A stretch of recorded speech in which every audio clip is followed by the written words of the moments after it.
আসসালামু আলাইকুম everyone, welcome to জান্নাত কুকিং চ্যানেল। আজকে আপনাদের সাথে শেয়ার করব খুবই মজার এবং হেলদি একটি নাস্তা রেসিপি। আশা করছি সকলের কাছে খুবই ভালো লাগবে এবং সহজে লাগবে। যারা সময়ের অভাবে কোনো কিছু বানিয়ে খেতে পারে না, চাইলে এই রেসিপিটা একবার ট্রাই করতে পারেন। আশা করছি ভালো লাগবে। অল্প উপকরণে ঝটপট তৈরি করে নেওয়া যায়, খেতেও অনেক বেশি মজার। নাস্তাটি তৈরি করার জন্য লাগবে সুজি। এখানে আমি 1 কাপ সুজি নিয়েছি। দিয়ে দিয়েছি 1/4 কাপ ময়দা। এখন দিয়ে দিয়েছি 1/3 কাপ চিনি।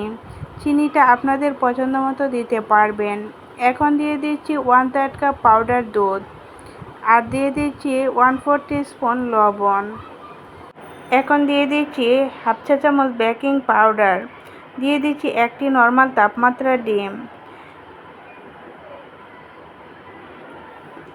এখন সবগুলো উপকরণ খুব সুন্দর করে হাতের সাহায্যে মিশিয়ে নেব। কষলিয়ে কষলিয়ে মিশাতে হবে যাতে চিনিটা হালকা গলে যায়। খুব সুন্দরভাবে মিশিয়ে নিলে দেখবেন চিনিটা অনেকটা নরম হয়ে যাবে। এখানে কিন্তু খুব বেশি পানি অথবা দুধ দেওয়া যাবে না। আপনারা চাইলে এখানে লিকুইড দুধও দিতে পারেন অথবা পানিও দিতে পারেন। পানির পরিমাণ এখানে খুবই সামান্য লাগবে, অনেক বেশি পানি দিয়ে দিতে যাবেন না। প্রথমে মিশিয়ে নিতে হবে। এখানে আমি 2 টেবিল চামচ পানি দিয়ে দিলাম। এখন খুব সুন্দর করে মিশিয়ে নেব যাতে চিনিটা খুব ভালো করে গলে যায়। 5 থেকে 6 মিনিট খুব ভালো করে আমি মথে নিয়েছি।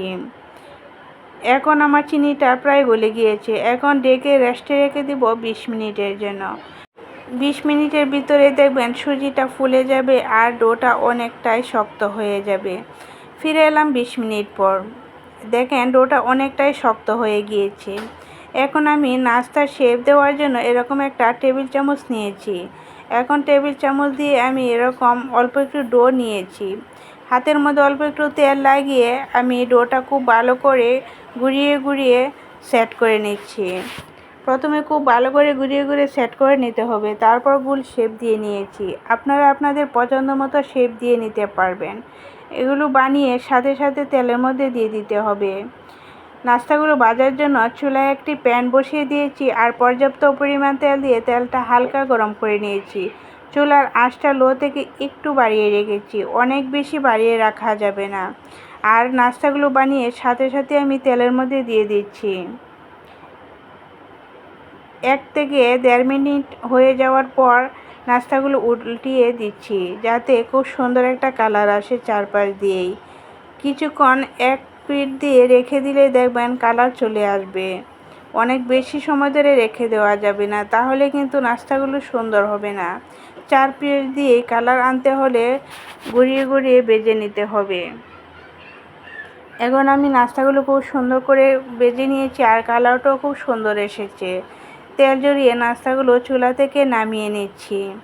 আর দেখেন নাস্তাগুলো কত সুন্দর হয়েছে আর অনেকটাই ফাটল ফাটল হয়ে গিয়েছে।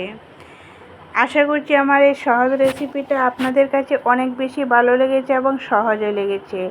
রেসিপিটা ভালো লেগে থাকলে একটা লাইক দিতে ভুলবেন না। আপনি যদি আমার চ্যানেলে নতুন হয়ে থাকেন তাহলে সাবস্ক্রাইব করে আমার চ্যানেলের পাশেই থাকবেন। আর পেজ থেকে দেখে থাকলে পেজটা ফলো করে রাখবেন। আর এই যে দেখেন নাস্তাগুলো দেখতে কত বেশি লোভনীয় হয়েছে আর নাস্তাগুলো অনেক বেশি খাস্তা হয়েছে। হাতে আলতোভাবে চাপ দিলে নাস্তাগুলো অনেক সুন্দরভাবে ভেঙে যায় আর নাস্তাগুলো খেতেও কিন্তু অনেক মজার ছিল। আজ তাহলে এই পর্যন্তই। আল্লাহ হাফেজ।